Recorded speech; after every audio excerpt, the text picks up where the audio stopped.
Enfin, nous recevrons dans le journal des sports un aventurier des temps modernes. Le Rouennais Mathieu Torder est le premier Français et le plus jeune explorateur au monde à avoir relié en ski sans assistance la côte terrestre de l'Antarctique au pôle Sud. Il nous racontera sur ce plateau son incroyable aventure qui a duré 51 jours, un exploit hors norme. Allez, place maintenant à notre invité Mathieu Torder. C'est un Rouennais. Il vient de réussir l'exploit de rallier la côte du continent antarctique au pôle Sud à ski, s'il vous plaît, et sans assistance, soit 1150 km. Bonsoir Mathieu. Bonsoir. Et d'abord, félicitations parce que vous êtes le premier Français à réussir un tel exploit. Alors, comment doit-on vous définir comme un aventurier, comme un explorateur, un peu comme les deux? Peut-être multicasquette, mais je me définirais plus comme un aventurier. Aujourd'hui, l'exploration, pour moi, elle se situe vraiment pour les scientifiques ou pour les gens qui vont explorer le spatial. Moi, je fais des aventures, et donc je me définis plus comme un aventurier. Alors, vous allez nous aider à planter le décor pendant 51 jours. Face à vous, la calotte polaire, l'immensité et surtout des conditions extrêmes. Ouais, l'Antarctique, on dit que c'est le continent le plus extrême parce que c'est le continent le plus froid, le plus sec, le plus venteux et le plus élevé de la planète aussi.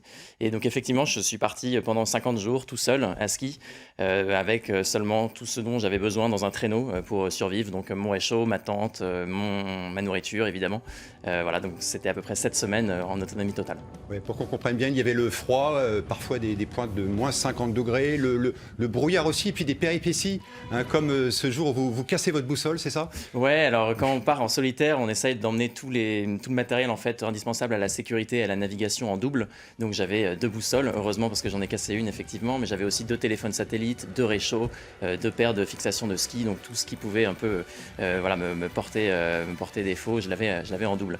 Mais il faut noter effectivement les conditions un peu compliquées parce qu'il y avait beaucoup de neige molle, en fait il y a eu beaucoup de chutes de neige cette année en Antarctique, ce qui est très rare, et il y avait aussi du brouillard, et donc ça cumulé à la neige poudreuse, c'était difficile pour tirer mon traîneau, surtout au début de l'expédition, puisqu'il était le plus lourd. Il pesait 115 kg, donc il fallait le tirer jusqu'au pôle Sud. Beaucoup avant vous ont abandonné. Qu'est-ce qui vous a poussé à aller jusqu'au bout? Comment vous avez fait pour finalement ne pas lâcher prise et ne pas sombrer dans une forme de solitude, à devenir fou, quoi? Ouais, c'est vrai que c'est très monotone, l'Antarctique. Donc c'est un paysage vraiment tout blanc. Il n'y a pas d'animaux. Les seuls animaux en Antarctique sont présents sur la côte du continent. Et puis il n'y avait personne. Donc moi, c'était vraiment un rêve d'aller en Antarctique et d'atteindre le pôle Sud. Donc j'avais ce rêve qui m'animait, donc qui me motivait aussi tous les jours. Mais pour avancer et continuer à sortir de la tente tous les matins, eh bien, j'utilisais des techniques un petit peu mentales, c'est-à-dire que j'essayais de me fixer des objectifs à très court terme. Donc ça pouvait être par exemple, je sais pas, la prochaine pause chocolat ou le prochain morceau de musique que j'écoutais.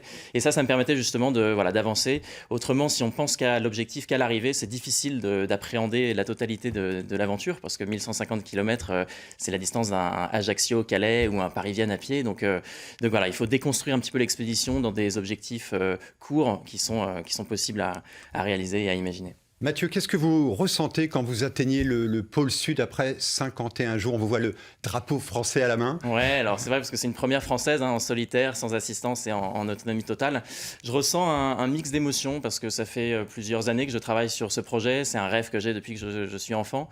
Donc il y a de la joie, de la fierté d'être arrivé au bout de cette aventure. Il y a un petit peu de tristesse aussi parce que finalement c'est la fin d'une très belle aventure que je prépare et que j'ai préparé pendant de longs mois et années. Donc c'est un espèce de grand tourbillon d'émotions, un peu de nostalgie. Voilà, c'est un peu difficile à décrire et j'ai encore du mal à prendre un peu de hauteur sur tout ce qui s'est passé ces 2 derniers mois. Merci beaucoup Mathieu et encore une fois respect pour votre aventure. Merci à vous. Merci Mathieu. François, un dernier résultat pour finir?